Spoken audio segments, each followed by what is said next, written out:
যুবকেরা বাবেরা, এই বদরের জমিনেতে আল্লাহ নবী 313 জনকে নিয়ে মীমাংসার জন্য গেল। কিন্তু আবু জেহেল এই সুযোগটাকে বুঝে এমন দুটো কথা সামনে রাখলো, এই দুটো কথাই মেনে নিবার নয়। নাম্বার 1 হলো, তুমি যদি অন্য আমার দিকে চলে আসো, অর্থাৎ আমরা যে নকল খোদার উপাসনা করি, ওই নকল খোদার উপাসনা করো। আমরা যে বাচ্চা বাচ্চা ছেলেদের ঘরে এমন করে খোদাকে খুশি করার জন্য বলি দিই, জবাই করি, তোমরাও জবাই করো। আমরা যে নারীদেরকে ভোগের পাত্রী বানিয়ে দিয়েছি, তোমরাও এটাকে মেনে নাও। আমরা যে গরিবদের ঘরে কিন্তু দাসী বানিয়ে দিয়েছি, তোমরা এগুলোকে মেনে নাও। আল্লাহ নবী নূর নবী দয়ার নবী এসেছে দুনিয়ার জমিন থেকে জুলুমকে খতম করে দিয়ে, অন্যায়কে খতম করে দিয়ে আল্লাহ সৃষ্টি মানুষ জাতিগুলোকে ইনসাফ নাই সত্যের রাস্তা দেখাবে বলে এই সেই নবী পাককে প্রথম অফার দিল, আমার দলে চলে আসো। নচেত দ্বিতীয়বার হলো, আমাদের জন্য যুদ্ধে রেডি হও। শয়তান ভাবছে আমাদের 1000-এর উপরে অস্ত্র, আর মোহাম্মদ রসুলের দিকে মাত্র 313 জন খালি হাতে। এখানে কি মোহাম্মদ সাল্লাল্লাহু আলাইহি ওয়াসাল্লাম তার অনুসারী আমাদের বিরুদ্ধে যাবে নাকি? তারা বাধ্য হয়ে আমাদের দিকে চলে আসবে। কিন্তু ইতিহাস তো জানে না, ইতিহাস তো জানে না মুহাম্মদ সাল্লাল্লাহু হযরতে মুসা আলাইহিস সালাম জিনার সাদগাতে নবুয়াত পেয়েছেন, তিনি হলেন মুহাম্মদুর রাসূল। জোরে বলুন সুবহানাল্লাহ। জিনার ঝুলি থেকে নবুয়াত পেয়েছে সেই মুসা সাল্লাম একা, তিনার ভাই হারুন সাল্লামকে সাথে করে নিয়ে জালিম ফেরাউনের দরবারে গিয়ে হক কথা বলেছে। জালিম ফেরাউন অনেক রুকার চেষ্টা করেছিল, মুসা নবীকে রুখতে পেরেছে বাপ? জোরে বলেন। তাহলে ফেরাউন, আবু জেহেল তো ইতিহাস জানে না, মূর্খ। তো আবু জেহেল মানে কি? জাহেলদের পিতা, মূর্খদের পিতা। আল্লাহ নবী এই কথা শুনে সাহাবাদেরকে বললেন, বাবা সাহাবারা তৈরি হও। এরা প্রথম যে অফার দিচ্ছে ওটা তো সম্ভব নয়, কেন জুলুমের পক্ষে আমরা যেতে পারবো না, গরিবদের শোষণ করতে আমরা পারবো না, অন্যায় অত্যাচার জুলুমের সাম্রাজ্যকে সাপোর্ট করতে আমরা পারবো না। শুনছেন তো নাকি? আর আমরা মুসলমান এখন কি করি বলুন? আমরা তো জুলুমের পক্ষেই আছি নাকি? আমরা তো জুলুমকেই সাপোর্ট করি, আমরা তো চোরকেই সাপোর্ট করি, আমরা খুনিকেই তো সাপোর্ট করি, মাদ্রাসা বিদ্বেষীদের ঘরেই তো সাপোর্ট করি, মসজিদ মাদ্রাসা দুশ্মনদেরই তো সাপোর্ট করি। অস্বীকার করতে পারবেন? তাহলে আমরা কেমন ইমানদার ভাবুন। অথচ নবী বলল, অন্যায় দেখলে হাতকে রাখো, যদি হাতকে না পারো মুখকে প্রতিবাদ করো, তাও যদি না পারো ঘৃণা করে দূরে সরে যাও। তিনটের মধ্যে কোনটা না থাকলে ঈমান নাই। হাই রে মুসলমান, হাই রে আমার কওম, আজ আমরা কোথায়, আজ আমরা কোথায় চলে গেলাম? আর এই যাওয়ার পিছনে সবথেকে যদি বড় আমাদের ক্ষতি করার পিছনে কারো অবদান থাকে, খারাপ নিলে আমার কিছু করার নাই, একদল মুনাফিক গাদ্দার উলামাদের অবদান রয়েছে। এই একবার গাদ্দার মুনাফিক উলামারা যারা যুগে যুগে রাজ ক্ষমতার নেতাদের পা চেটে দালালি টাকা নিয়েছে, এ জাতিকে কখনো শিখায়নি যে ধর্মকে, সমাজকে এবং নিজের ঐতিহ্যকে বাঁচাতে গিয়ে রাজ ক্ষমতার প্রয়োজন আছে। না হয় রাসূল পাক মদিনায় গিয়ে কেন রাজ ক্ষমতা দখল করলো? এটা কখনো শিখায়নি। তারা শুধু নিজেদের ব্যাংক ব্যালেন্স করেছে, নিজেদের গাড়ি বাড়ি করেছে, বড় বড় টিভির সামনে উঠেছে, বড় বড় সরকারি অনুষ্ঠানে উঠেছে, বড় বড় মেডেল পেয়েছে, আর শুধু বলেছে গভর্নমেন্ট ঠিক আছে, গভর্নমেন্ট ঠিক আছে, আর গভর্নমেন্টের দালালি পেয়েছে। কষ্ট হয়ে গেল নাকি? কষ্ট হয়ে গেল। আজকে এই দালালির ফল আমার দেশে শুনতে হচ্ছে, ওয়াকাফ সম্পদ নাকি আমাদের আর থাকবে না। শুনতে হচ্ছে নয়, দালালির ফল, দালালির ফল আমাদেরকে শুনতে হচ্ছে। বাবরি মসজিদ নাকি আর, বাবরি মসজিদ আমাদের থাকার পরও আমাদের হলো, এটা দালালির ফল। আমি তো আবার বলছি, লোহার কাজ কিন্তু কাটা, কিন্তু দুহা কোনোদিন পারবে না যদি লোহার পিছনে কোনো গাছ সাথ না দেয়। কথা শুনছেন? কষ্ট হয়ে গেল নাকি? হ্যাঁ, আচ্ছা, রাসূল পাক সাল্লাল্লাহু আলাইহি সাল্লাম কি বলে যায়নি যে আখেরি জামানায় আসমানের নিচে জমিনের উপরে সব থেকে নিকৃষ্ট হবে একদল উলামা। একদল, সবার কথা বলেন, হক উলামা নেই কে বলেছে?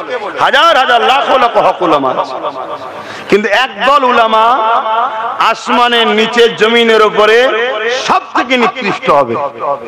যারা ইলম শিক্ষা অর্জন করবে, কোরআন শিখবে, হাদিস শিখবে, সব পাবে, কিন্তু এই জাতিকে গাদ্দারি করে তারা তাগুতি শক্তির দলদাস হবে। একটা নমুনা বলবো, আরে সবাই বলেন না, এই হতভাগা আকবরের নাম শুনেছেন? মুগলে আজম ছিল না, ভারতের সুলতান রাজা ছিল তো নাকি? হতভাগা আকবর জাহান্নামী, জানেন তো নাকি? কোরআনের বিরুদ্ধে একটা কিতাব লিখেছিল, দ্বীনে ইলাহি। কি কিতাবটার নাম? আচ্ছা, দ্বীনে ইলাহিটা লিখে দিয়েছিল কারা? প্যান্ট শার্ট পরা, দাড়ি চাঁদা ডাক্তার, উকিল, জজেরা। কথা বলে আকবর তৎকালীন সময় স্বর্ণ মুদ্রা দিয়ে, নারী দিয়ে, টাকা দিয়ে তৎকালীন সময় নাম করা দামি দামি আলেম উলামাকে কিনেছিল।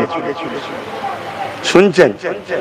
সেই টাকা দিয়ে কিনে তারা দ্বীনে ইলাহি লিখলো। দ্বীনে ইলাহি লিখে লাল কাপড়ে জড়িয়ে বিশাল বড় একটা গাছের ডগলায় ঝুলিয়ে দিল। পরের দিন আকবর রাজপ্রাসাদে ঘুমোচ্ছে, লোক যাতায়াত করছে, হঠাৎ করে লাল কাপড়ে নজর বেশি পড়ে, দেখবে আরে কি ওটা? দোকান চারকার হতে করতে রাজার কাছে খবর গেল। রাজা মানে তো তৎকালীন সময় রাজা মানে এক না এক তন্ত্র, জুলুম করতো তো সব। রাজা মানে জুলুম। রাস্তায় যে কারো সুন্দরী বেটি দেখলো, কার বেটি অমুক পাঠিয়ে দেবে, আর কিছু করার নেই। ওই সিস্টেম আমার ভারতে আনতে চলেছে, ওই সিস্টেম আমার ভারতে শুরু হচ্ছে। এই ভারতের মুসলমান, আদিবাসী, দলিত, এসসি, এসটি কেউ নিরাপদে না, কিন্তু দুঃখের বিষয় মুসলমানের সঙ্গে লাগিয়ে দিয়েছে। দেখো ওই গরিব অসহায় অন্য ধর্মের মানুষগুলো লাগিয়ে দিয়েছে, তারাও কিন্তু বিপদে। আমরা আছি বলে তাদের সম্মান আছে, আমরা চলে গেলে তারা অচ্ছুত হয়ে যাবে। অচ্ছুত পর্যন্ত নাকি আগে ছিল তো? এসব সিন চলবে। গরিব হওয়ার জন্য বেটির বুকে কাপড় রাখতে পারবে না, গরিব হওয়ার জন্য ধর্মের স্থানে যেতে পারবে না, এসব সিস্টেম চালু করতে চাইছে। আর এগুলোকে মিটিয়ে গরিবে নওয়াজ হিন্দুস্তানের বুকে মানুষকে ইনসাফ দিয়েছিল। জোরে বলুন সুবহানাল্লাহ। তাই হিন্দুস্তানের বাদশার মাজারকেও টার্গেট করছে। আমি জানি এরা পারবে না, কিন্তু আমাদের ক্ষতি হবে। কেন? আমরা সেই উপযুক্ত তো নয়। তো যাক, আমি ফিরে আসছি। আকবর কি করেছিল? এবারে খবর চলে গেল রাজার কাছে, লোকের ভিড় হয়েছে। রাজা ঘোড়ার গাড়িতে এসে বললো নাবাও। নাবিয়ে দেখলো এই উলামাদের মধ্যে বলতে শুরু করলো, জাহাপানা, কাল রাত্রিরে আমরা খব দেখেছি আপনার উপরে একটা কিতাব আসছে, এটা হলো সেই কিতাব দ্বীনে ইলাহি। আপনি হলেন এই দেশের বাদশাহ সুলতান, আপনার উপরে নতুন একটা দিন এসেছে, আপনি সেই কিতাব হলো এটা। শুনছেন না? শোনেন না? আম সাধারণ মানুষ কি বলবে? আরে আলেম উলামারা বলছে, মুফতিরা বলছে, মাওলানারা বলছে, কিন্তু আম উলামাদের, আম মানুষের মধ্যে কিছু হকবাদী থাকে। হ্যাঁ, এটা হতে পারে না। কোরআন হলো আখিরি কিতাব, মুহাম্মদ সাল্লাল্লাহু আখিরি রাসূল, নবীদের উপরে কিতাব আছে, এ হবে না। আকবর সঙ্গে সঙ্গে সৈন্য দিয়ে বন্দী করলো, জেল দিল, পিটলো, মারলো, ধরলো। মানুষ ভয় চুপ করে গেল। যেসব আলেমরা হক কথা বলবে তারাও ভয় চুপ। আমাদের সমাজে লাখ লাখ আলেম আছে যাদের মন চাইছে বলবো, কিন্তু তারা জাতির সাপোর্ট পাচ্ছে না, জাতির সাপোর্ট পাচ্ছে না। এ আমার জাতি, তোমার মসজিদের ইমামকে সাপোর্ট করো, তোমার এলাকার আলেমকে সাপোর্ট করো। তোমার এলাকার মসজিদের ইমাম, তোমার মসজিদের আলেম, সে বলতে চাইছে, কিন্তু তোমরা যদি সাপোর্ট না করো, সে আজ মুখ খুললেই তোমার মসজিদের কমিটির মধ্যে একটা দুটো গাদ্দার মুসলমান আছে, তারা বলবে বেরিয়ে যাও, সব কথা বলা যাবে না। শুনছেন না? শোনেন না? অসুবিধা হচ্ছে নাকি? অজে যে কি বিপদ হয়ে গেল, কোন হুজুর নিয়ে এলি রে বাবা? কমিটি অসুবিধা হচ্ছে। ইসলাম কাকে বলে? আমি তো বুঝতেই পারছি না আপনি এত টাকা খরচ করে কি করতে চেয়েছেন।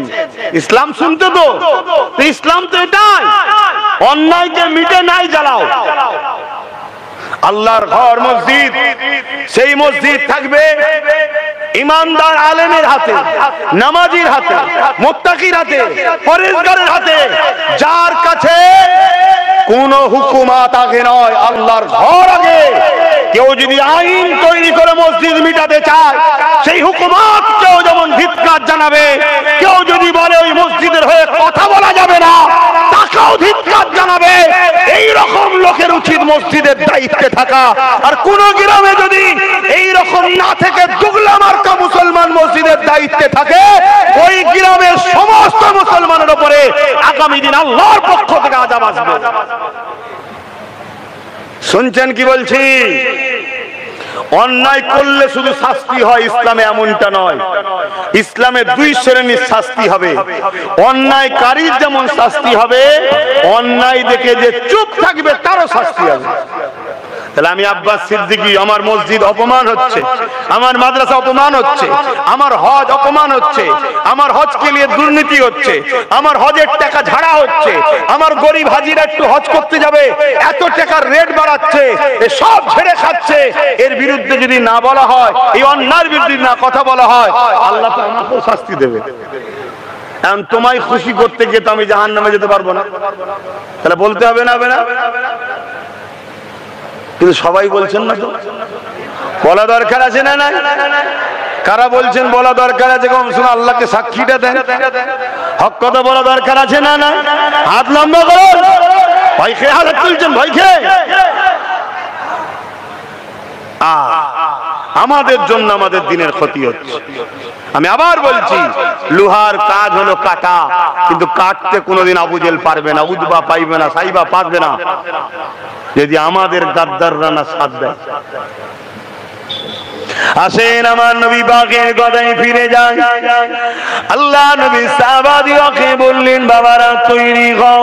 সাহাবা হুজুররা বলতে লাগলেন, ইয়া রাসূলুল্লাহ, হাবিবাল্লাহ, আবু জেহেল বাহিনীর হাতে আর এমন কোন অস্ত্র রয়েছে, বল্লম রয়েছে, নেজা রয়েছে, ঢাল রয়েছে, তারা উট ঘোড়ার পিঠে চেপে এসেছে। ইয়া রাসূলুল্লাহ, হাবিবাল্লাহ, তাদের সংখ্যা হলো 1000-এর উপরে, আমাদের সংখ্যা হলো মাত্র 313 জন। আমাদের হাতে লড়াই করার কোন অস্ত্র নাই। ইয়া রাসূলুল্লাহ, হাবিবাল্লাহ, কি করে আমরা লড়াই করব? আল্লাহ নবী বললেন, এ বাবা সাহাবারা, আমাদের জন্য আল্লাহ পাকই যথেষ্ট।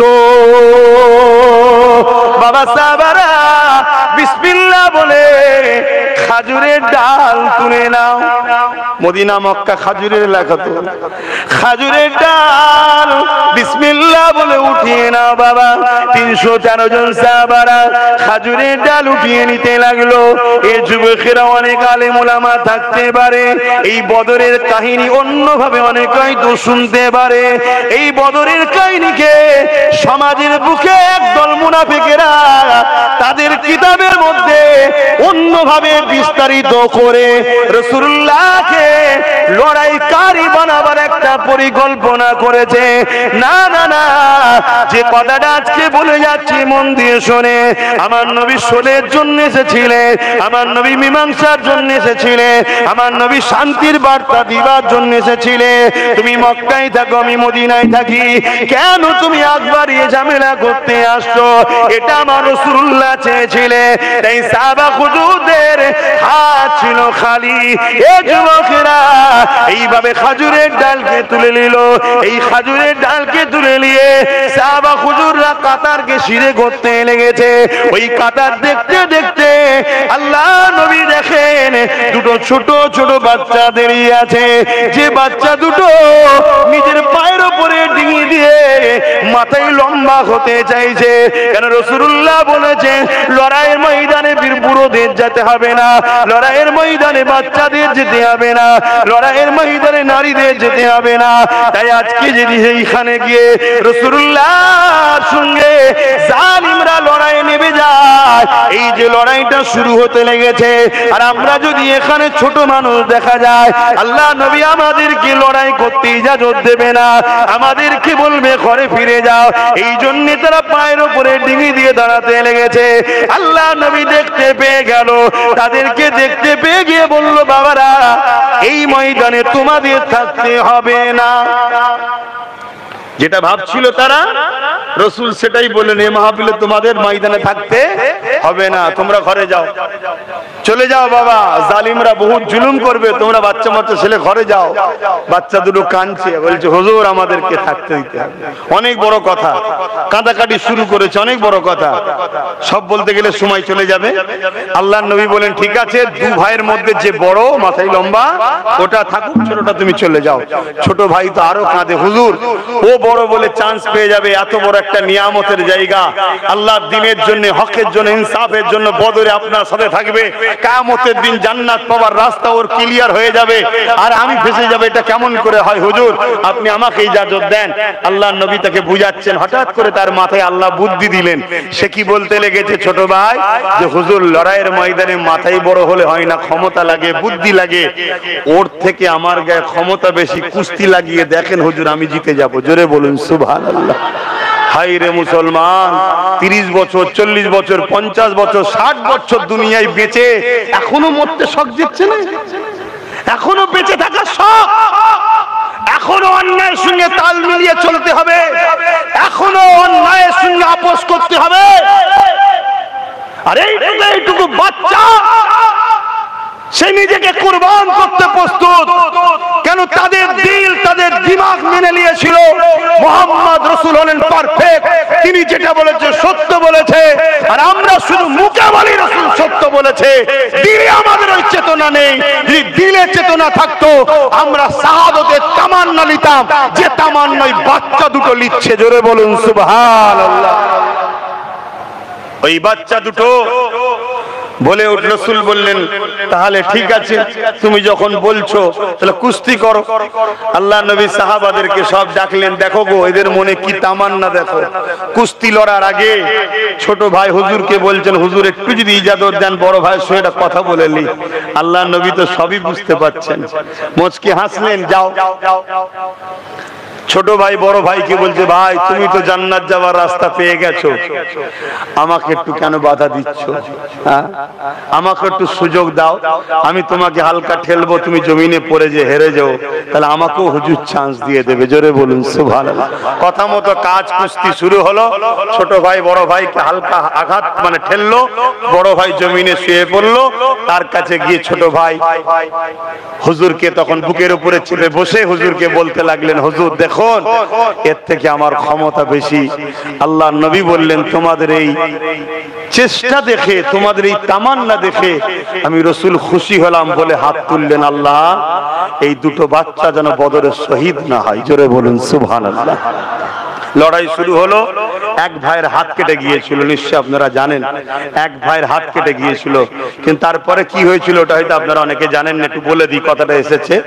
আল্লাহ নবী সাহাবাদের দিয়ে ওই হাতকে কুড়িয়ে এনে ওইখানে লাগিয়ে রাসূল পাক সাল্লাল্লাহু আলাইহি ওয়াসাল্লাম হাত বুলিয়ে দিয়েছিলেন। ওই সাহাবী বলছেন, আমি বড় হয়েছিলাম, হাতে দামার যে হাতটা শহীদ হয়েছে সেই হাতটা যেটা কতল হয়েছিল, রাসূল যেটা হাত লাগিয়ে জুড়ে দিয়েছিলেন তার ক্ষমতা অন্য হাতের থেকে অনেক বেশি ছিল। জোরে বলুন সুবহানাল্লাহ। এটা হলো হুজুরের মুজিজা। এটা কি মুজিজা? এটা আল্লাহ পাক নবীদেরকে দান করেন। সব ক্ষমতার মালিক হলেন আল্লাহ, সব ক্ষমতার মালিক কে? কিন্তু আল্লাহ নবীদেরকে দিয়েছেন ব্যবহার করার জন্য। তো যাক, লড়াই শুরু হলো। ইতিহাস কি বলছে? হারা উচিত কাদের?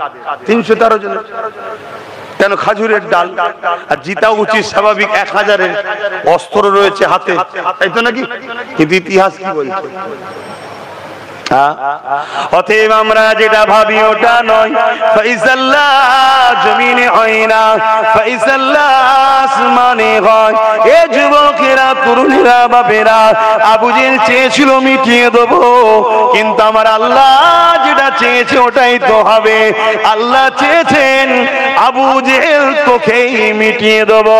এ আবু জেহেল ওই বাহিনী নিয়ে মদুরের ময়দানে সে মিটে গেল। 313 জন বাহিনীর মধ্যে 13 জন শহীদ হলো। আল্লাহ তিনাদেরকে বিজয় লাভ করেছে।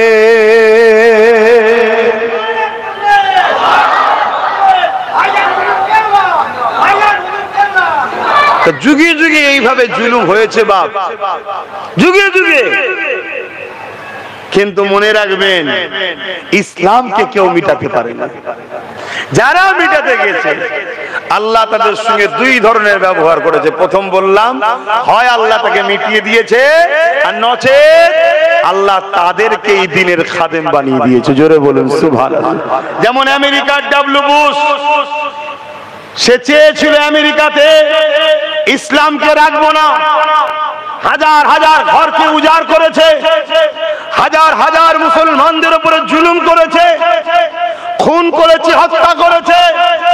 কিন্তু আমার আল্লাহ পাক তিনি ওই ডব্লিউ বুশেরই একটা কন্যা, তাকে কোরআনের হাফেজা ও ইসলাম কবুল করার সুযোগ দিয়ে দিয়েছে। জোরে বলুন সুবহানাল্লাহ।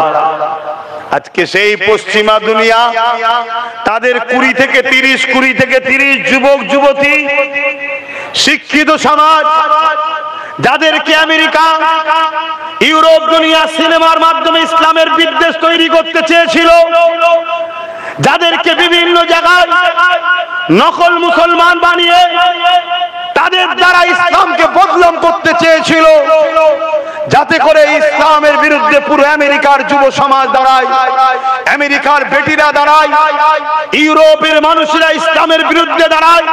তাই মিথ্যা মিথ্যা ষড়যন্ত্র করে, কখনো মিথ্যা ভাবে মুসলমান নাম দিয়ে তার দ্বারা বোম মেরিয়েছিল।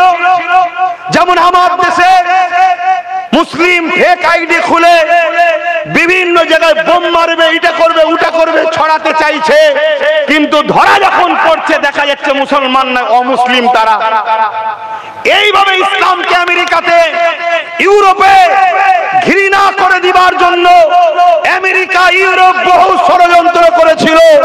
মনে রাখবেন, যেমন ব্যথা হওয়ার পরে একটা ফুটফুটে সন্তান হয়, আমেরিকায় ব্যথা বেড়েছিল মুসলমানদের উপরে, কিন্তু আমার আল্লাহ ওই আমেরিকার যুবক যুবতীদের অন্তরে ইসলামের আলো এমন ভাবে জ্বালাচ্ছে, ইউরোপ দুনিয়া বলছে আগামী 40-এর মধ্যে ইউরোপের সংখ্যা গুরু হবে ইসলাম। জোরে বলুন সুবহানাল্লাহ, আরো জোরে বলুন সুবহানাল্লাহ।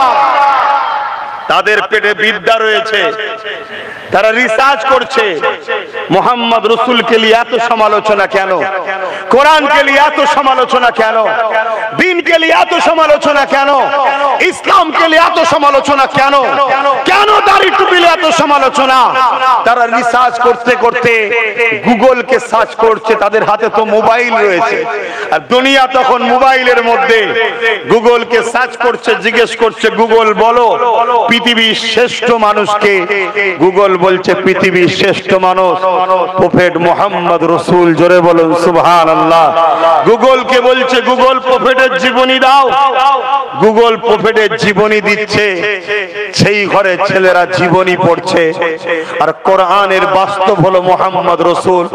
তারা কোরআন পড়ছে, রসুল পড়ছে, কোরআন পড়ছে, রসুল পড়ছে, কোরআন পড়ছে, রসুল পড়ছে। পড়তে পড়তে পড়তে কখন তাদের দিলটা কোরআন ও মসরুলের জন্য জায়গা হয়ে যাচ্ছে। জোরে বলুন সুবহানাল্লাহ।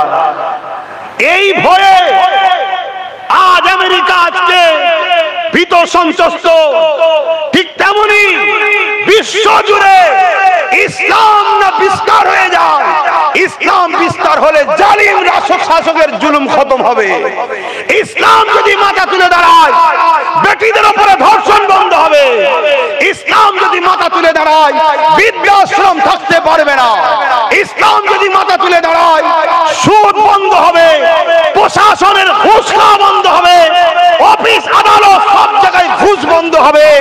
ইসলাম যদি মাথা তুলে দাঁড়ায়, কোন প্রজার উপরে জুলুম হবে না, গরিব তার হক পাবে, বিধবা তার হক পাবে, এতিম তার হক পাবে, ইনসাফ প্রতিষ্ঠিত হবে, রাজার প্রজা থাকবে না, সবাই মানুষ সমান থাকবে।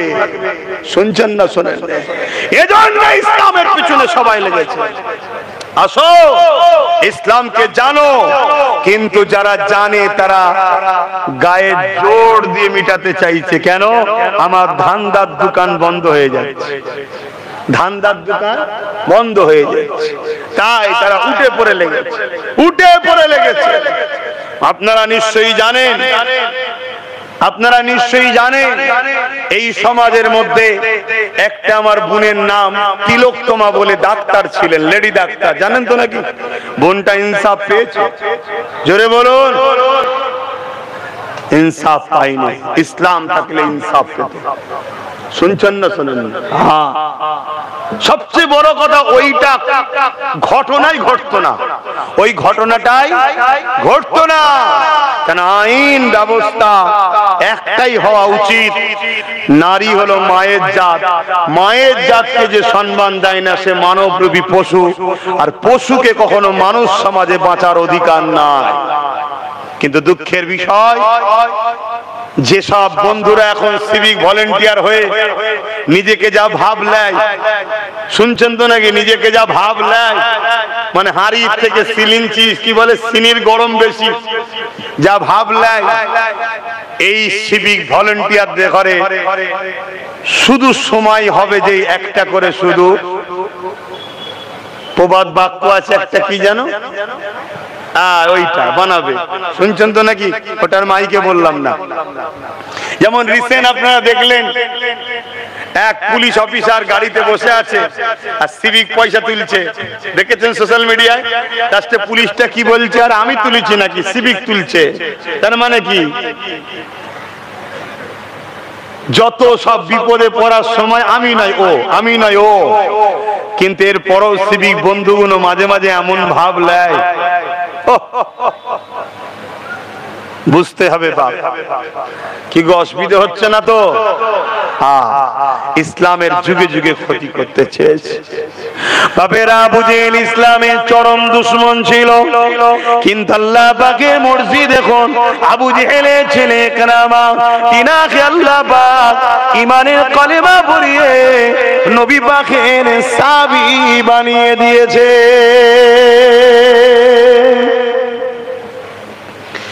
এ নওজওয়ানেরা, আল্লাহ নবীকে শহীদ করে দেবার জন্য আবু জেহেল যখন দারুন নাদওয়াতে মিটিং ডাকলো, ওই মিটিং এর মধ্যে প্রস্তাব হয়ে গেল একটাই রাস্তা আছে, মুহাম্মদ রাসূলকে শহীদ করে দেয়া হোক, কিন্তু এই দায়িত্বটা কে নেবে?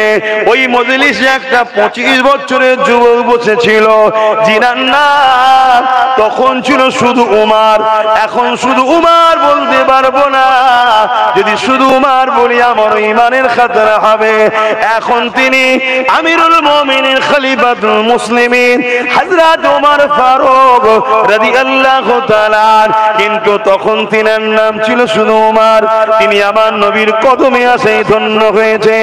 এ যুবকেরা, তরুণেরা, ওই 25 বছরের যুবক উঠে দাঁড়িয়ে গেল। তিনি বলতে লাগলো, আবু জেহেল রে, এই কাজের দায়িত্ব আমি নেব। আবু জেহেল মনে বড় খুশি হলো, কেন? আবু জেহেল চেয়েছিল একমাত্র উমার ছাড়া এই কাজের দায়িত্ব দ্বিতীয় কেউ নিলে পারবে না। এই আবু জেহেল বলতে লাগলো, এই উমার, আমি বড় খুশি হলাম তোমার মতো বীর এই দায়িত্ব নিয়েছে, এতে আমি নিশ্চিন্তা হয়ে গেলাম। কাল সূর্য উঠবে, মুহাম্মদ আর উঠবে না। এই সময় হযরত ওমর বলেছিলেন, এই আবু জেহেলের বিনিময়ে কি দেবে বলো? অনেক উটের কথা হলো, অনেক স্বর্ণ মুদ্রার কথা হলো, অনেক কিছুর প্রস্তাব হলো। হযরত ওমর বলেছিলেন, এখনো যদি না দাও আমি তোমাকেও কিন্তু ছাড়বো না। এই সময় ঘোড়ার পিঠে উঠলেন, অস্ত্রকে নিয়ামের মধ্যে না রেখে অস্ত্রকে বার করে ফেললে, ওই অস্ত্রকে বার করে রওনা দিলে। রাস্তায় বুনবুনায়ের কাছে গেছে, অনেক বড় ঘটনা। ওইখানে আমি যাচ্ছি না কেন, বুনবুনায় কলমা পড়েছিল, তাদেরকে অনেক মারধর করেছে, রক্তাক্ত করেছে, কিন্তু কোরআনের সূরা তাহা এই আয়াতখানা যখন বোন তিলাওয়াত করতেছিল, আল্লাহর বাণীকে শুনে উমারের অন্তরে আল্লাহর বাণীর জবানের ফয়েজ কোরআনের মুজিজা এমন ভাবে লেগে গেছে, এই যুবকেরা তরুণেরা উমারের চোখ দিয়ে পানি বেরোতে লেগেছে। এদিকে রাসূলুল্লাহ হাত তুলতে লেগেছেন, আল্লাহ হয় আবু জেহেল নাই উমার দুজনের মধ্যে একজনকে আমার সাথী বানিয়ে দেয়, তাহলে মুসলমানদের জন্য বড় ওসিলা হিসেবে উপকার হবে। তাহলে পাওয়ার ওসিলা দরকার আছে না নাই? এই যুবকেরা তরুণেরা বাপেরা অনেক বড় কথা ফিরে আসতে লেগেছি। হযরত ওমর ফারুক চলে আসলো আমার নবী পাকের দরবারে, এসে দরজায় আঘাত দিতে লাগলো। দরজা ভেতরে সাহাবাদেরকে নিয়ে বসে নবী আমার দ্বীনের কথা বলতে লেগেছে। যেই দরজায় আঘাত হয়েছে ভেতর থেকে একজন সাহাবী জিজ্ঞাসা করলো কে? বাইরে থেকে আওয়াজ আসতে লেগেছে, দরজা খোলো, খাত্তাবের বেটা উমার এসেছি। সাহাবা হুজুর একে অপরের মুখের দিকে তাকাতে লেগেছে, আমাদের আর বেঁচে থাকা হবে না। এত বড় পাওয়ার ছিল, পুরো মক্কার মানুষের কারো ক্ষমতা ছিল না ওমর ফারুকের সামনে দাঁড়াতে পারবে, এত পাওয়ার। তিনি এসেছে তখন মাত্র কতজন হয়েছে বলুন? কতজন কলমা পড়েছে?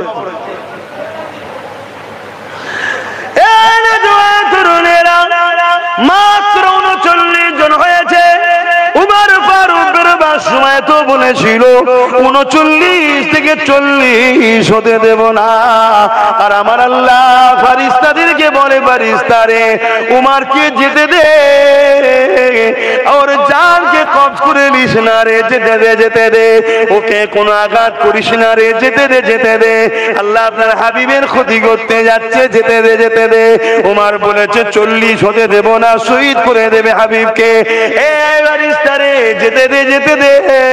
উমর বলেছে 40 হতে দেবে না, আমি আল্লাহ উমরকে 40 নম্বর মুসলমান বানাবো।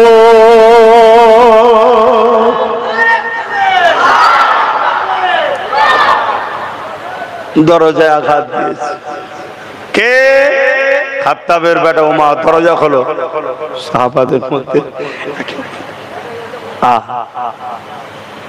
ওখানে রাসূলের পাক চাচা যান ছিলেন হযরতে হামজা রাদিয়াল্লাহু, তিনিও বিরাট বড় পালোয়ান ক্ষমতাশালী ছিলেন, তর তাজা যুবক। হুজুরের কাছ থেকে ইজাজত নিয়ে বলেন, হুজুর আপনি ইজাজত দেন, আজ যদি ওমর বিয়াদবি করে আমিও কমতি নাই, ওমরকে ছাড়বো না। জোরে বলুন সুবহানাল্লাহ। আল্লাহর নবী বললেন সরে যাও, উমরকে আসতে দাও, দরজা খুলে দাও, দরজা খুলে দাও। কেন আল্লাহর সঙ্গে রাসূলের কি কানেকশন হচ্ছে এটা তো বাকি কেউ জানছে না। কে? দরজা খুলে দাও। দরজা খুলে দেয়া হলো। এই দরজা যখন খুলে দিয়েছে হযরত ওমর ফারুক হাতে অস্ত্র তরোয়াল, নিয়ামের মধ্যে না, একদম হাতে আসছে। এটা দেখে হযরতে হামজা রাদিয়াল্লাহু তাআলা তিনি আগিয়ে গিয়ে ওমরের সামনে একদম বুকের পাঞ্জাতে হাত দিয়ে রুকে দিয়েছে, এই ওমর আমিও কিন্তু কুরাইশ বংশের আওলাদ, হামজা আমার নাম, শুনছেন? তুমিও কুরাইশ, আমিও কুরাইশ, ছাড় হবে না কিন্তু যদি পাকামো করো। আল্লাহর নবী বললেন, ও চাচা যান আপনি ছেড়ে দেন, উমরকে আসতে দেন।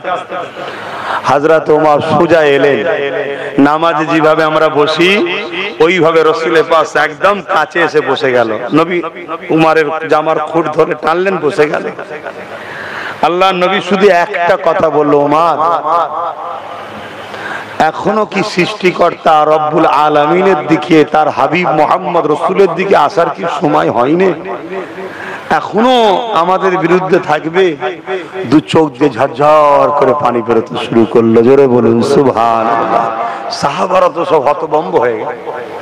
তরওয়ালকে সামনে রেখে বলে, হুজুর ক্ষমা করেন, আমি উমর অন্ধ হয়ে গিয়েছিলাম, আমাকে আপনার সম্বন্ধে মিথ্যা বোঝানো হয়েছিল, আমাকে আপনার সম্বন্ধে নানা রকম মিথ্যা মিথ্যা প্রোপাগান্ডা আমার কানে দেওয়া হয়েছিল।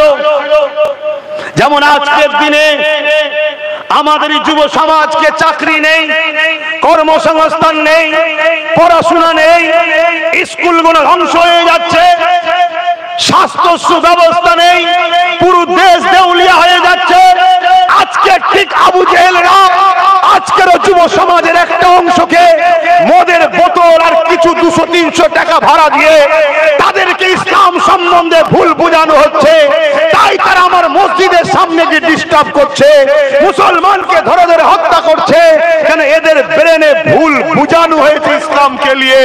আর আমাদেরও দোষ আছে, আমরা এই সমাজের কাছে ইসলামের বাণীটাকে পৌঁছাতে পারছি না। আমরা শুধু ইসলামকে মসজিদ আর মাদ্রাসার মধ্যে তালা মেরে দিয়েছি। আমাদের পার্লামেন্টে ইসলামকে নিয়ে বলার কেউ নেই, আমাদের বিধানসভাতে ইসলামকে নিয়ে বলার কেউ নেই, আমাদের লোকসভাতে ইসলামকে নিয়ে বলার কেউ নেই, আমাদের পঞ্চায়েতে সমস্ত দপ্তরে ইসলামকে নিয়ে বলার কেউ নেই, আমাদের রাজপথে শহর টাউন গলিতে গলিতে ইসলামিক কনফারেন্স করার মতো আমাদের কেউ নেই। আমরা করি সেই মোল্লা পাড়ায় ঘরের মধ্যে ঢুকে নারে তাকবীর আল্লাহু আকবার, নারে তাকবীর আল্লাহু আকবার। আরে তোমার ধর্মের মেসেজটা কি? ইসলামটা কি? এটা তোমার পার্লামেন্টে বলা দরকার ছিল, তোমার বিধানসভায় বলা দরকার ছিল। আজকে যে এই যে ইসলামের বিরুদ্ধে বারবার কথা হয়, 26 জনকে মারলো কে? আর বদনাম হচ্ছে ইসলামের বিরুদ্ধে। আমার তো সন্দেহ হচ্ছে যারা বদনাম করছে তারাই মেরেছে। কেন? তারা নিজেদের রাজনীতি রুটি শাকতে চাইছে, রুটি শাকার জন্য তারা লাশের পাহাড় তৈরি করতে পিছপা হয়নি। তারা ইতিপূর্বে আমরা দেখেছি রাজনীতির সময় যে এসেছে ভোটের সময় 40 জন আমার দেশের সেনাকে তারা হত্যা করেছে, প্রমাণ হয়েছে না হয়নি? কিন্তু এটা বলবে কে? আমার মতো হুজুর শুধু চিল্লালে হয় না, এর জন্য আমাদের সেই এমএলএ দরকার, সেই এমপি দরকার, সেই মন্ত্রী দরকার যে বিধানসভার ভেতরেও বলবে, মন্ত্রিসভাতেও বলবে, লোকসভাতেও বলবে, কলিকাতার মতো শহরে বলবে, বিভিন্ন দেশের টাউনে শহরে জনসভা করে ইসলাম কি, ইসলাম ভার্সেস সন্ত্রাস, ইসলাম ভার্সেস বিজ্ঞান, ইসলাম ভার্সেস দুর্নীতি, ইসলাম ভার্সেস জঙ্গিবাদ, ইসলাম ভার্সেস মানবতা, এই নানা কি বলে নানা রকম বিষয়ে তারা বড় বড় কনফারেন্স করবে। সেখানে ইসলামকে তুলে ধরা হবে, ইসলামের হিস্ট্রি তুলে ধরা হবে। তাহলে আজকে যে ছেলেগুলো সামান্য মদের ভরে সামান্য 200-500 টাকায় তোমাকে আমাকে যে কতল করছে, এই কতল তারা করতো না। ওমর ফারুক যেমন ভুল বুঝেছে, পরিবর্তন হয়েছে, আজকে যুবকরাও ভুল বুঝতো, পরিবর্তন হয়ে তোমার আমার ভাই হয়ে গলায় গলা মিলাবে। কিন্তু কে বলবে? আমি একা বললে হয়? আর আমি একা বলতে গিয়ে ওই দেখছেন না চারিদিক দিয়ে আমার গলা টিপছে, চারিদিক দিয়ে আমার কণ্ঠ টিপছে, চারিদিক দিয়ে আমার টিপে ধরছে। এরপরও আমি একা চিল্লে আজও যাচ্ছি। যদি জাতি আমাকে ঠিকভাবে সাথ দিত, আরো 1000টা লোক একদিন আমি তৈরি করে ফেলতাম। কিন্তু জাতিও তো ঠিকভাবে সাথ দেয়নি। দিয়েছে জাতি তো 200-500-1000 বিক্রি হচ্ছে, জাতি মরা মুরগির বিরিয়ানিতে বিক্রি হচ্ছে। হ্যাঁ, সুদূরে লাও, সুদূরে যাও, সুদূরে যাও, মাথায় ঢুকিয়ে লাও। রসুনের মুখ গুণ আলাদা হতে পারে, পিছনটা কিন্তু সব এক জায়গায়। কিছু বুঝলে বলবেন তো? কিছু বুঝতে পেরেছেন? রসুনের মাথা কোনো আলাদা আলাদা হতে পারে। দেখবেন রসুন ঘরে আছে তো, রসুন চেনেন না? নিয়ে যাবেন, নিয়ে আমার কথাটা মিলাবেন, দেখবেন কোনটার একটু আগে, কোনটার পিছনে, কোনটা সরু, কোনটা মুঠা। কথা বুঝে আসছে? মাথার দিকটা এলোমেলো থাকতে পারে, বিভিন্ন কালার, বিভিন্ন দল, বিভিন্ন নামে, বিভিন্ন ড্রেসে, কিন্তু পিছনটা খুলে দেখবেন সব এক জায়গায়। অতএব সব শিয়ালের একটাই ডাক, ইসলাম মিটাও। শুনছেন না? শোনেন না? এটা মাথায় ঢুকাও। কিন্তু এটা তোমাদের ঢুকবে কি আমি জানি না, কেন আমার রাসূলের হাদিস আমি কিছু পড়েছি। সেই হাদিস বলছে, এই যে গাঁট দেখছেন, গাঁট, হ্যাঁ গাঁট দেখছেন, এই যে পায়ের টাকুনি বলে, এই টাকলু পর্যন্ত আমাদের রক্তে ডুবে যাবে, এত মুসলমান খুন হবে এই দেশে। শুনছেন না? আর এর জন্য দোষী কারা? বলুন বলুন।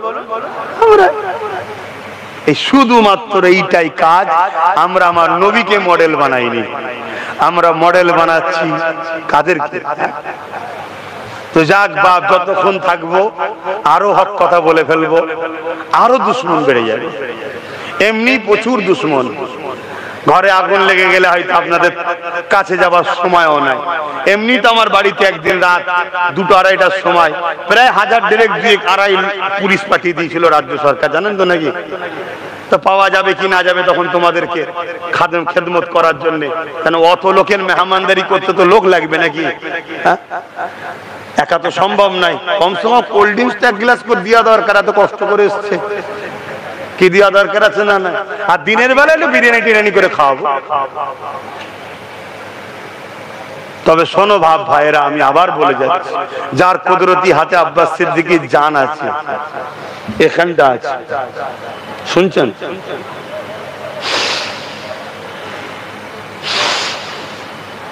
টানবো, বেরোতে নাও পারে। এটা আমার কথা শোনে না, দীর্ঘদিন আমার সাথে আছে, যেখানে যাই আমার সাথে 24 ঘন্টা থাকে, 1 সেকেন্ডের জন্যই আমাকে ছেড়ে যায়নি। কত একসাথে আছি বলেন তো, কিন্তু এর পরও আমার কথা শোনে না।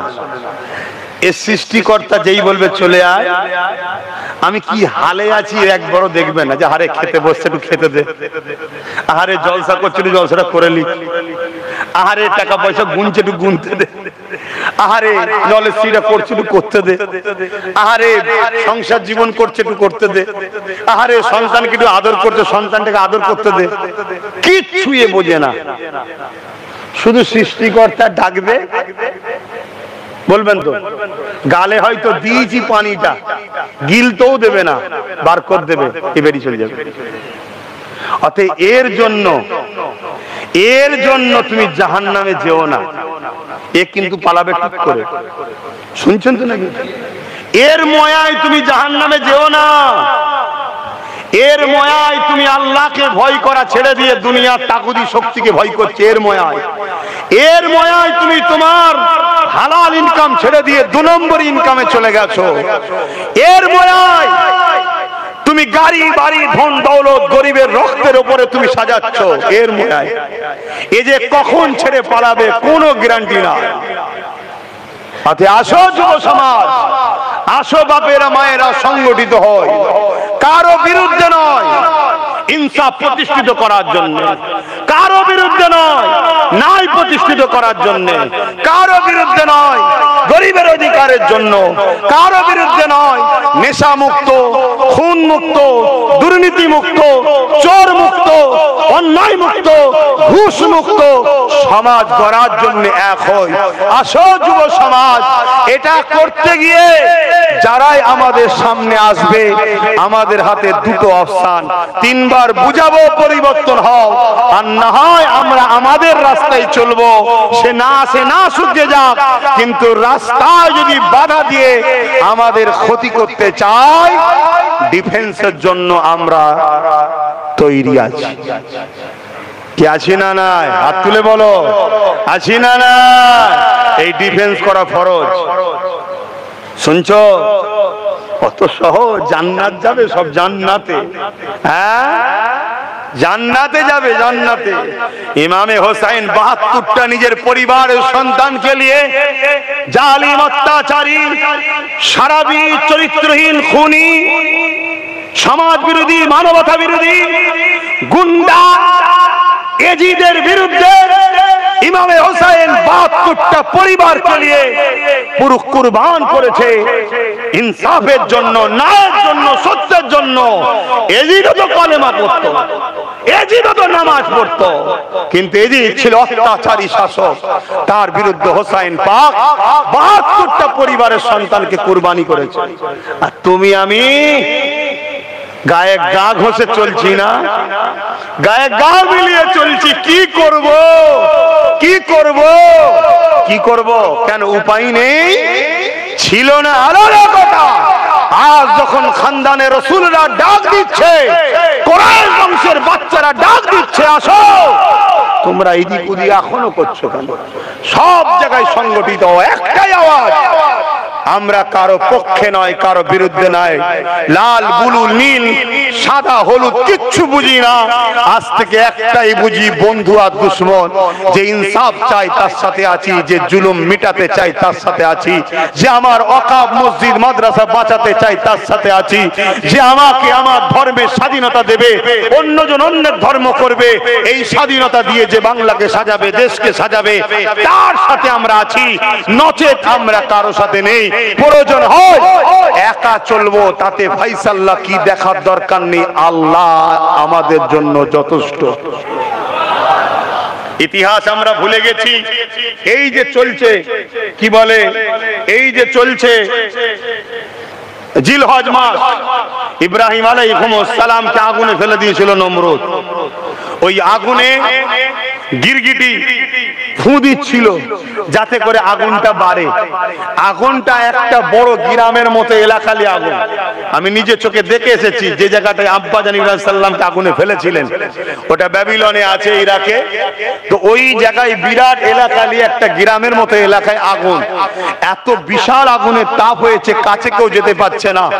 লাস্টে দূর থেকে কপিকল করে চরকি করে ঘুরিয়ে আব্বাকে ফেলেছিল। যাক, অনেক বড় কথা আল্লাহ বলেছিল ইব্রাহিমের জন্য আগুন আরামদায়ক ঠান্ডা হয়ে যা, ফুলের বাগান হয়ে গিয়েছিল। জোরে বলুন সুবহানাল্লাহ। কিন্তু আমি যেটা বুঝাতে চাইছি, ইব্রাহিম নবীর যাতে আগুনটা আরো বাড়ে এজন্য গিরগিটি ফু দিচ্ছিল। আচ্ছা বলুন, গিরগিটির ফুঁয়েতে এই আগুন বাড়া কমার কিছু ব্যাপার আছে? এত বিশাল আগুন তো, যেখানে মানুষ কাছে যেতে পারছে না। আর অপর দিকে চোঁচে করে আজ নাই পানি দিচ্ছিল। আচ্ছা, ওর পানি থেকে বিশাল আগুন বন্ধ হবে? কিন্তু আমার আল্লাহ ফেরেশতাদেরকে বললেন, দেখো আমার বন্ধুর পক্ষে আর আমার বন্ধুর বিরুদ্ধে। অতএব আমার বন্ধুর বিরুদ্ধে যে তার ফুঁয়েতে আমার বন্ধুর আগুনে কিছু বাড়ে নেই, কিন্তু বিরোধী অপমান দিল, অতএব ওকে মারা জায়েজ করলাম। আর এর পানিতে আগুন নিভাবে না, কিন্তু বন্ধুর সাথে আছে প্রমাণ দিয়েছে, একে মারা না জায়েজ করে দিলাম। বলুন সুবহানাল্লাহ। আজ আমরা ওয়াকফের পক্ষে, মসজিদ মাদ্রাসার পক্ষে, কবরস্থানের পক্ষে, আল্লাহর সৃষ্টিকে বাঁচাবার পক্ষে। সে তিলকতমা বোনের মতো এসসি হতে পারে, এসটি হতে পারে, আদিবাসী হতে পারে, সাঁওতাল হতে পারে, খ্রিস্টান হতে পারে। আমার দেখার দরকার নেই তার ধর্ম কি। সে গরিব, সে আল্লাহর সৃষ্টি, তার উপরে জুলুম হলে তাকেও বাঁচাবো, তার উপরে যে জুলুম করবে তার বিরুদ্ধে থাকবো। অর্থাৎ ইনসাফ, ইনসানিয়াত করার পক্ষে আমরা যদি চেষ্টা করি, আমার আল্লাহ পাক তিনি তো দেখবেন। যাহা বান্দা কোনো আমার হাবিবের দ্বীনের পক্ষে, ন্যায়ের পক্ষে, আমার সৃষ্টির পক্ষে, মানবতার পক্ষে, নারী অধিকারের পক্ষে, জুলুম মিটাবার পক্ষে, চলো আমি আল্লাহ এদের জন্য জাহান্নাম হারাম করে দিলাম। আল্লাহ চাইলে পারে না? আমাদের মাথায় ঢুকে গেছে নামাজ পড়লেই হয়ে গেছে, রোজা রেখেছে হয়ে গেছে, হজ করে নিয়েছে আমি হাজী সাহেব। তো আরে কোটি কোটি হাজী জাহান্নামে যাবে কিয়ামতের দিনে। ভাষা খারাপ লাগলে কিচ্ছু করার নেই। হাজী হয়েছে এতিমের মাল ঝেড়ে খায়, হাজী হয়েছে নিজের বোনের সম্পদ ঝেড়ে খায়, হাজী হয়েছে নিজের ভাইকে ধোঁকা দিয়েছে। এরকম হাজী আছে না? তাহলে জান্নাত যাবে কি গো? কথা খারাপ লাগছে, থাক, দরকার নেই বাবা, আর কথা বেরিয়ে লাভ নেই। আমার উলামা ভাইরা, ইমাম সাহেব ভাইরা, আপনারা যদি আমার চিৎকার চেঁচামেচিতে কষ্ট পান বা মুরব্বী বাপেরা মাফ করবেন। আমি ওয়াজ করতে করতে একটু এরকম হয়েই যায়, এটা আল্লাহর পক্ষ থেকেই হয়। আমি প্রতিদিনই ভাবি আস্তে আস্তে যাব, দুটো আস্তে আস্তে কথা বলবো, চলে আসবো, কিন্তু ওয়াজ করতে করতে আমার এরকম হয়ে যায়। আল্লাহ আমাকে বলায়, এটা আমার অনেক কষ্ট হয়, কিন্তু আল্লাহই বলায়। আমি একভাবে প্রায় নানা করে নমাজ জলসা করছি, একভাবে কন্টিনিউ চলছে। শুধু রোজার মাসটা বিছখানে বাদ ছিল, একভাবে নমাজ জলসা করে যাচ্ছি। আল্লাহ আমাকে বলাচ্ছে, এখান থেকে আওয়াজ আল্লাহই বার করছে, আল্লাহ আমাকে হক কথা বলাচ্ছে। আর আমি হক কথা বললে যদি আল্লাহ এর জন্য আমার কপালে শহীদের মরণ দেয়, আমি নিজেকে বড় খুশনসিব মনে করব। কেন মরণ তো হবে, জানি না বিছানায় পড়ে বিমার ভোগ করে লোকের বোঝা হয়ে না মরতে হয়। বীরের মতো নায়ের পক্ষে থেকে মরণটা যেন এরকমই হয়, মালিক তোমার দিয়া জান তোমার জন্য যাচ্ছে, এর চেয়ে বড় পুরস্কার আর কি হতে পারে। তবে হক কথা বললেই যে শহীদ হয় এমনটাও আবার নয়, কেন হযরতে খালিদ বিন ওয়ালিদ 125টা লড়াই করেছিলেন ইসলামের পক্ষে, হকের পক্ষে, মজলুমদের পক্ষে, সন্ত্রাসদের বিরুদ্ধে। প্রতিটা লড়াইয়ে হুজুর বলেছেন আল্লাহ আমি যেন শহীদ হই। বিছানায় শুয়ে কাঁদছে, মরণের সময় এসে গেছে। স্ত্রী বলছে কাঁদছেন কেন? আমার বড় দিলে তামান্না ছিল আমি শহীদ হব। কেন শহীদের মর্যাদা এত, জান্নাতীদের ঘরে জিজ্ঞেস করা হবে দুনিয়ায় যাবে নাকি, একমাত্র শহীদরা বলবে আমরা দুনিয়ায় যেতে চাই। কেন? যে আপনার রাস্তায় কুরবানি হওয়াটা মজা জান্নাতও নাই। জোরে বলুন সুবহানাল্লাহ। অতএব সেই শহীদ, যে শহীদের মর্যাদা আহা সমস্ত নবীরা দেখে অবাক হয়ে যাবে এরা কারা। অতএব সেই সম্মান আমি যেন পাই, কিন্তু আজ আমার সেই মরণ হচ্ছে কিন্তু শহীদ হলাম না। স্ত্রী সান্ত্বনা দিয়ে বলেছিলেন আপনার নাম তো সাইফুল্লাহ, আল্লাহ তরওয়াল, আল্লাহ তরওয়ালকে টুকরো করবে এটা আল্লাহ চাইনে, কেন আল্লাহ তরওয়াল টুকরো করার ক্ষমতা কারো নাই। তাই আল্লাহ আপনাকে শহীদের মর্যাদা দেবে, কেন আপনার শরীরের কোনো জায়গা নেই যেখানে অস্ত্রের আঘাত নেই, খুন অনেক ঝরেছে দিনের জন্য। আমার ঈমান বলছে আল্লাহ আপনাকে শহীদের মর্যাদা দেবে। জোরে বলুন সুবহানাল্লাহ। তো যাক আমি আর কথা বাড়াচ্ছি না, আমি এতটুকুই বলে যাব আমার ইমাম আলেম ভাইদেরকে আমি একটা গোপনে নাম লিখছি, প্রকাশ্য এখন নয়। আলেম উলামা ইমামদের কারা আমার সাথে আছেন এই ইসলামের জন্য, না সত্য দিনের জন্য এবং দেশ ও দেশের সংবিধান ও দেশের সর্বধর্মের গরিবকে বাঁচাবার জন্য, আমি একটা নাম লিখছি কারা আমার সাথে আছেন। আপনারা যদি মনে হয় যে সাথে থাকবো, গোপনে গোপনে আপনারা গিয়ে নাম ফোন নাম্বারটা লিখাবেন। সেদিন আমরা প্রকাশ হব যেদিন আমরা 30-40 হাজার আলেম ওলামা এক জায়গায় হতে পারবো। ভেবে দেখুন 30-40 হাজার আলেম ওলামা যদি এক জায়গায় হতে পারি, তাহলে আমাদের পিছনে যত কমই হোক 50 থেকে 1 কোটি যুব সমাজ। ভাবতে পারছেন আপনারা? অতএব আপনার কেউ কিছু করবে এটা আপনি ভাবছেন কেন? দ্বিতীয় নম্বর কথা, আজ নাম লিখাবার না লিখাবার পরও, নাম না লিখার, নাম তো লিখাই নেই, এরপরও বারাইপুরের মসজিদের ইমামের বাড়ি ইমাম সহ পুরাতে গেছিল না যায়নি? একটু জানেন তো নাকি ইমাম সাহেবরা গেছিল না যায়নি? তো কাল যে আপনার মসজিদে ঢুকে আপনাকে ভোরবেলা যে হত্যা করবেন আপনি ভাবছেন কেন? শুনছেন না শোনেন না? অতএব যদি একত্রিত হয়ে থাকেন, সুখে দুঃখে আব্বাস সিদ্দিক আপনার সাথ দেবে, আর না হয় মাফ করবেন, আপনি আপনার রাস্তায় চলুন, আমি আমার রাস্তায় চলি। আমি আমার লে ভাবছি, আপনি আপনার লে ভাবুন।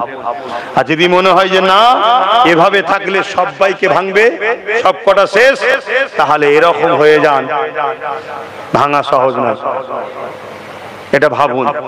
এবং একটা শেষ কথা আপনাদের কাছে আশা রাখবো, আগামী দিন বিভিন্ন জায়গায় আমি সাক্ষী লিখছি, আমার সাথে সাথ দেবে কিনা সাক্ষী লিখছি।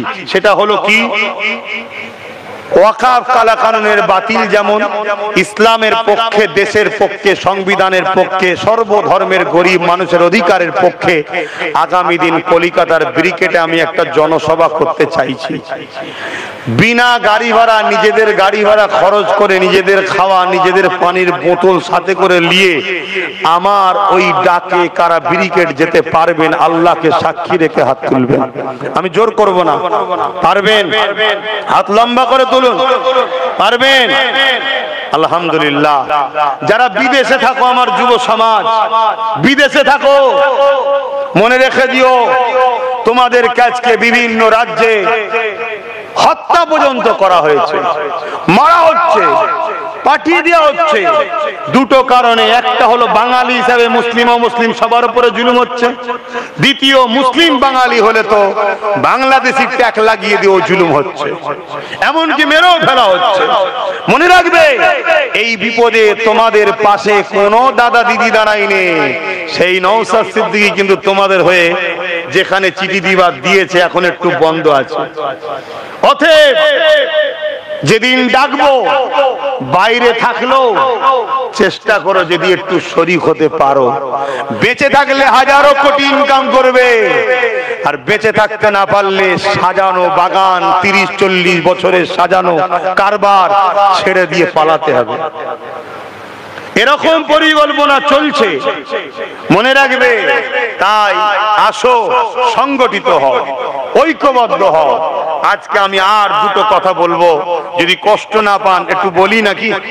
নাম্বার 1, 2021-এ আমি বলেছিলাম রাজনীতিতে আমাদের পাওয়ার দরকার, বলেছিলাম না বলিনি? আচ্ছা বলুন, ইসলামে রাজনীতি করা হালাল না হারাম? একটু আওয়াজ দিয়ে বলুন। হালাল। কেউ যদি সিয়াসাতকে ঘৃণা করে কাফের হয়ে যাবে।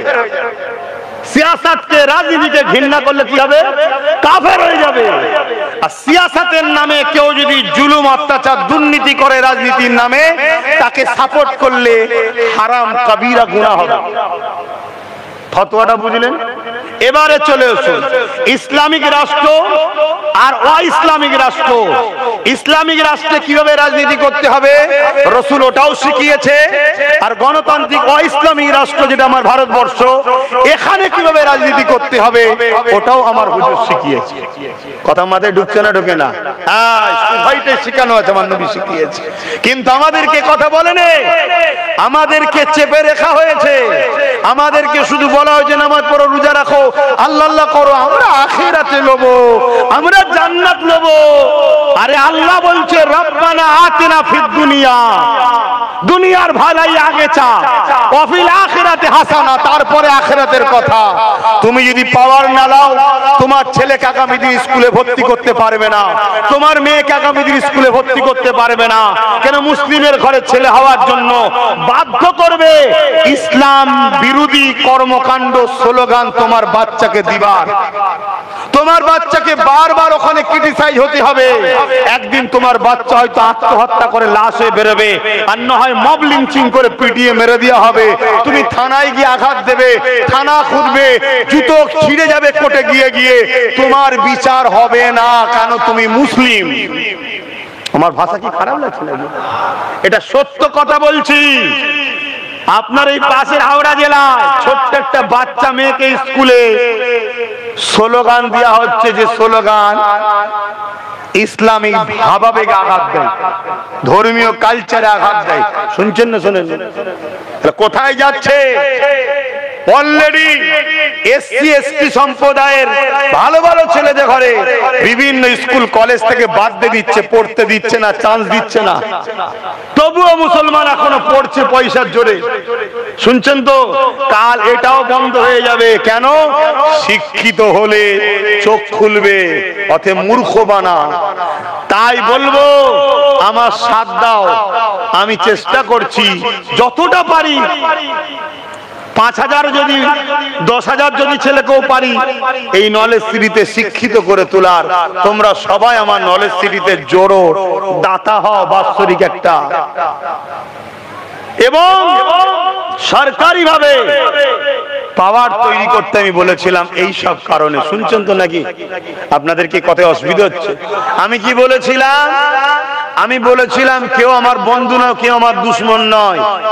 একটাই আওয়াজ মুসলমান তোলো, বাংলায় আমরা 30 হোক আর 40 হোক আর 20 হোক, আমাদেরকে যে একটা পায়া দেবে তাকে আমরা সাপোর্ট করব। এটা বলেছিলাম তো নাকি? একটু কথা বলুন। আজকে এই যে চেয়ারটাই বসে আছি, এই চেয়ারে 4টে পায়া আছে। ধরুন এই চেয়ারে বাংলার যিনি বসে আছে তিনি ধরুন আছে, কিন্তু 3টে পায়া, ওনার একটা যদি আমাদের থাকতো তাহলে ওই পায়ায় বসে বলতে পারতো ওয়াকাব আন্দোলন বাংলায় চলবে না, দিল্লি যাও। বলুন, বলতে পারতো? কেন? জানে একটা পায়া ওদের খুলে নিলে সরকার পড়ে যাবে। অর্থাৎ 40, 50, 60টা আমাদের দরকার আছে না নাই? এজন্য বলেছিলাম। কিন্তু আমাকে প্রচুর মানুষ গাল দিয়েছে। যদি শুধু আমায় গাল দিত দুঃখ কম হতো, যে জাতি বুঝতে পারে না। আমার মা তুলে, বাপ তুলে গাল দিয়েছে। দিয়েছে না দেয়নি? বলুন। আমি তাদেরকে কিন্তু মাফ করিনি, সব আল্লাহর কাছে ধরা আছে। কিন্তু হ্যাঁ, তাদের মধ্যে থেকে বহু ছেলে আজকে পরিবর্তন হচ্ছে। যারা পরিবর্তন হচ্ছে আমি তাদেরকে আল্লাহর হস্তে মাফ করে দিচ্ছি। কেন? যাক, আমার ভাই ভুল করে ফেলেছে, আল্লাহ মাফ করে দিই। যদি সত্যি পরিবর্তন হয়, যে ফিরে আসছে, তাহলে আজকেও বলুন, আমরা যদি একটা পায়া না পাই, সবাই মিলিয়ে আমাদেরকে লুটবে। যেই আসুক দরদি সেজে, মনে রাখবেন গোস্ত গোস্ত হয়, উজড়ি উজড়ি হয়। সেজে আসে আমাদের দরদি, কিন্তু কেউ আমাদের নয় বাপ। সবাই আমাদেরকে লুটতে পছন্দ করে। আসো, একটাই আওয়াজ তোলো, ডায়ে বায়ে সামনে পিছনে বুলু লাল কালো কিচ্ছু বুঝি না। যে আমাদেরকে চেয়ারের পায়া দেবে একটা, বাকি তিনটে তাকে পাওয়াবার জন্য জান দিতে হয়, জানাতে দেবো। শুনছেন না? শুনেন? এই আওয়াজে যদি আপনারা রাত পাওয়ার করতে পারেন, তবেই আপনি গেনার হবেন। আর মনে রাখবেন, পশ্চিম বাংলায় আল্লাহ আপনাদের ঘরে নুন বানিয়েছে। নুন বোঝেন? তরকারি নুন বোঝেন? সে যাই রান্না করুন না কেন, নুন ছাড়া সব রান্না বেকার। আপনারা ছাড়া সবাই বেকার। যদি আপনারা ছাড়া হতো, তাহলে দিল্লি থেকে বারবার হুড়ো মারছে সব কটা বড় বড় বড় বড় বড় বড় জালিমগুলো। কিন্তু এখানে পাত্তা পাচ্ছে না। কেন? আপনাদের সংখ্যা বাংলায় 40%। কত পার্সেন্ট? কোনোভাবে যখন আপনাদেরকে পারেনি, লাস্টে এই বাংলাকে দুভাগ করা হচ্ছে। এটাও শুনে রাখো। শুনছেন তো নাকি? এই বাংলাকে আবার দুভাগ করা হচ্ছে, একটা উত্তরবঙ্গ, একটা দক্ষিণবঙ্গ। ওই ভাগে আমার রাজ্য সরকারও সাথে আছে। কেন? দুভাগ যেই হয়ে যাবে, তখন আমরা হয়ে যাব 18%, 22%। কথা মাথায় ঢুকছে না? ঢুকে না? তাহলে কত প্ল্যান হচ্ছে আমাদেরকে শেষ করার, কিন্তু ওই প্ল্যানে সব থেকে বেশি সহযোগিতা যদি কেউ করে, সেটা আমরাই করছি। আমরাই তো করছি। তো যা বুঝাবার দায়িত্ব ছিল বুঝালাম, বাকিটা আপনাদের ব্যাপার, কি করবেন না করবেন। তবে আমি আরো একবার বলতে চাইছি, আমি যদি ডাকি আর আমি ডাকলে বাপ, ডাকার মতো করে ডাকবো। এই যেমন আগামীকাল উত্তর 24 পরগনায় আমার প্রোগ্রাম আছে, জনসভা আছে ওয়াকফ কালা কানুনের বিরুদ্ধে। এক হাত ছাড়া ছাড়া বাদ করলেও প্রোগ্রাম হবে। শুনছেন না? শোনেন? ঝড় হোক, পানি হোক, তুফান হোক, ভিজে ভিজেও আমার প্রোগ্রাম বন্ধ হয় না। আলহামদুলিল্লাহ বলেন, বলুন আলহামদুলিল্লাহ। তাতে যার দম আছে সে আসে, যার দম নেই ঘরে শুয়ে থাকবে, আমার দেখার দরকার নেই। তো সেই জায়গায় আমি যখন ব্রিগেড ডাকবো, হবে ইনশাল্লাহ। আপনারা যাবেন তো খবর পেলে? আরো একবার সাক্ষী দিয়ে বলুন, খবর পেলে যাবেন তো নাকি? হ্যাঁ, হাত নাবান। কিন্তু গাড়ি ভাড়া দিতে পারবো না, গাড়ির পয়সা যেতে হবে। কেন? আমার তো ঝাড়া পয়সা নেই, ওয়াকফের টাকা ঝেড়ে রাখিনি আমি। কথা বুঝে আসছে? আজকে শোনো, আরেকটা কথা বলে যায়, বুকে হাত দিয়ে বলো, এই ওয়াকফকে বাঁচাবার দরকার আছে না? না। কেন? ওয়াকফ যাওয়া মানে মসজিদ যাবে, মাদ্রাসা যাবে, কবরস্থান যাবে, খানকা যাবে, ঈদগাহ যাবে। আপনি ভাবছেন আমরা রুকে দেবো? দৌড় বুকা কোথাকারে, সম্ভব নাকি? লোহা কাটতে গেলে লোহাই দরকার, হাত দিয়ে লোহা কাটা যায়? তাহলে আইন যখন হয়ে যাবে, প্রশাসন এসে যখন দখল করবে, আপনি পাবলিক কি করে রুখবেন বলুন? তাহলে আপনাকে প্রশাসনিক পাওয়ার দিয়ে প্রশাসন দিয়ে রুখতে হবে, তাই তো নাকি? ওটা আছে আপনাদের? আছে? নেই। যাকে আপন মনে করেছেন সেও তো আমাদের নয়। সে তো একদম মিজাজের সাথে বলে দিল, সব থেকে বড় দুশ্মন আমি হব। বাবা, কি ডায়লগ দিয়ে দিল! হ্যাঁ, এরপরও যদি কেউ আতু আতু করে পিছনে ঘুরে, সে কুকুর ঘুরতে পারে, আলাদা কথা। ইমানদার কখনো ঘুরবে না। যেটি মসজিদ মাদ্রাসার দুশ্মনকে ইমানদার কখনো সাথ দিতে পারে। দ্বিতীয় নম্বর কথা, বুকে হাত দিয়ে বলুন, এই আইনকে রুকার মাধ্যম কি? নাম্বার 1 হলো সুপ্রিম কোর্টে কেস করা। রাজ্য সরকার কেস করেছে? করেন। নওশাদ সিদ্দিকী কিন্তু কেস করেছে, জানেন তো নাকি? নাম্বার 2 কিভাবে রুকা? রাজ আইনকে রুকা।